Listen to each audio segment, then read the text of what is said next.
Assalamualaikum warahmatullahi wabarakatuh.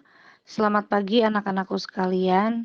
Siswa-siswi SD Tisa Islamic School Grade 5 Said bin Zaid yang soleh dan soleha.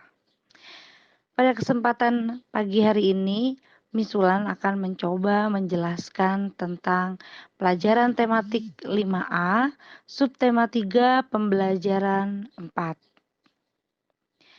Kita tahu bahwa Indonesia terletak di antara dua benua, yaitu benua Asia dan benua Australia. Indonesia juga berada di antara dua samudra, yaitu Samudra Hindia dan Samudra Pasifik.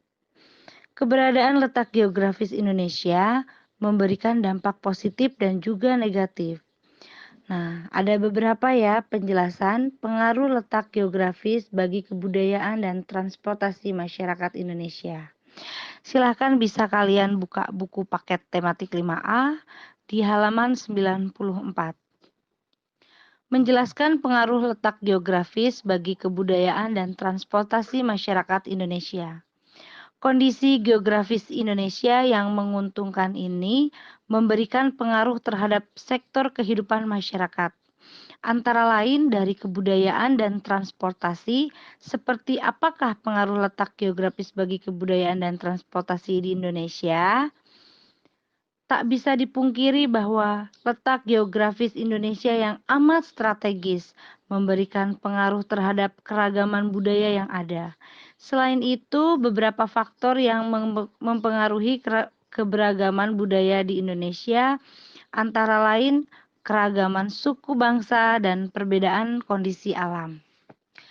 Nah, yang pertama, letak strategis wilayah Indonesia yaitu di antara Samudra Pasifik dan Samudra Hindia, serta benua Asia dan Australia, mengakibatkan wilayah Indonesia menjadi jalur perdagangan internasional. Akibatnya, pedagang-pedagang dari luar Indonesia, dulu disebut Nusantara, banyak yang singgah di Indonesia dan menyebarkan budaya dari negara asalnya di Nusantara. Kedua, keragaman suku bangsa. Negara Indonesia terdiri atas beribu-ribu pulau. Dahulu masyarakat di beda pulau tidak terhubung, sehingga setiap masyarakat di kepulauan mengembangkan budaya mereka masing-masing. Ketiga, perbedaan kondisi alam. Kondisi alam yang berbeda seperti daerah pantai, pegunungan, dataran tinggi, dan dataran rendah mengakibatkan perbedaan kebiasaan dalam masyarakat. Perbedaan kebiasaan tersebut akan menimbulkan keragaman budaya dalam masyarakat.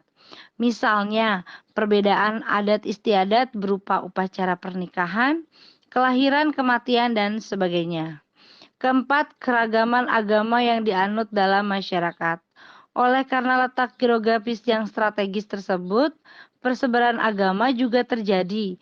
Misalnya di Bali terdapat upacara kematian yang disebut ngaben. Upacara adat tersebut hanya dapat kita temukan di Pulau Bali. Keragaman budaya yang ada di Indonesia memberikan dampak positif, antara lain sebagai berikut. Menjadi bagian dari kekayaan bangsa yang tak ternilai harganya. Menjadi daya tarik wisatawan saat melihat keragaman budaya Indonesia yang beragam. Bahasa daerah yang beragam. Selain dampak positif, terdapat pula dampak negatif dari keberadaan lokasi geografis Indonesia, antara lain sebagai berikut. Mudah masuknya kebudayaan asing yang dapat memberikan pengaruh negatif. Generasi muda bangsa lebih mengenal seni budaya luar jika dibandingkan dengan seni budaya bangsa itu sendiri. Banyaknya generasi muda, terutama yang tinggal di perkotaan, yang sering mencampur adukan bahasa Indonesia dengan bahasa asing. Hal ini menyebabkan generasi muda kurang mengenal tata bahasa Indonesia yang baik dan benar. Nah, seperti yang sudah kita pelajari pada pembahasan sebelumnya, Pancasila itu tidak hanya menjadi dasar negara saja, tetapi juga menjadi falsafah hidup bangsa Indonesia. Makna yang terkandung dalam Pancasila mencakup semua sendi kehidupan, yaitu ketuhanan, kemanusiaan, persatuan, kerakyatan, dan keadilan sosial. Nilai-nilai yang terkandung dalam Pancasila merupakan cerminan dari kehidupan masyarakat Indonesia yang menjadi bagian yang tidak terpisahkan dari kehidupan bangsa Indonesia. Untuk itu, kita sebagai generasi penerus bangsa harus mampu menjaga dan menerapkan nilai-nilai Pancasila dalam kehidupan sehari-hari.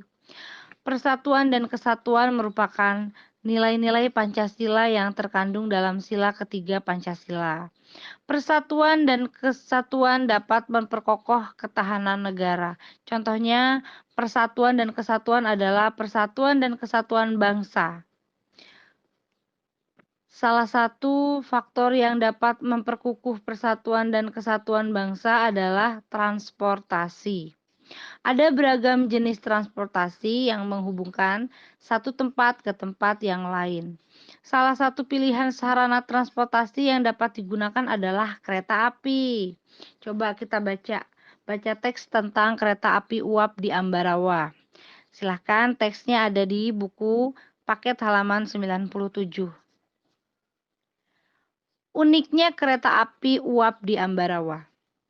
Untuk yang tidak mengenal kereta api uap, pada dasarnya kereta api uap adalah kereta yang digerakkan dengan menggunakan uap air yang dihasilkan dari ketel uap yang dipanaskan oleh kayu bakar, batu bara, dan minyak. Di Indonesia, kereta api uap pertama kali dibangun pada tahun 1867 di Ambarawa dengan menggunakan lokomotif uap. Saat ini kereta api uap sudah tidak beroperasi karena telah diganti dengan kereta yang dijalankan dengan tenaga listrik. Akan tetapi, bagi wisatawan yang tertarik ingin menaiki kereta api uap di Jawa Tengah, dapat mengunjungi Museum Kereta Api Ambarawa. Museum tersebut melayani kereta wisata Ambarawa ke Bendono dan Ambarawa ke Tuntang. Begitupun dengan rute sebaliknya. Selama perjalanan, wisatawan dapat menyaksikan panorama keindahan alam seperti lembah yang hijau antara Gunung Ungaran dan Gunung Merbabu. Di Museum Kereta Api Ambarawa ini, ada dua jenis kereta api yang dapat kita naiki, yakni kereta api uap dan kereta api diesel kuno. Jika kita menggunakan kereta api uap atau diesel kuno, maka kita akan menemukan maksimal 3 buah gerbong yang dapat mengangkut kurang lebih 40 orang. Kereta api uap yang ada di Ambarawa tersebut menggunakan pembakaran yang berasal dari kayu jati. Karena kereta api tersebut termasuk unik dan langka. Kereta api uap bergerigi ini hanya terdiri atas 3 buah di dunia dan dapat kita temukan di India, Swiss, dan Indonesia.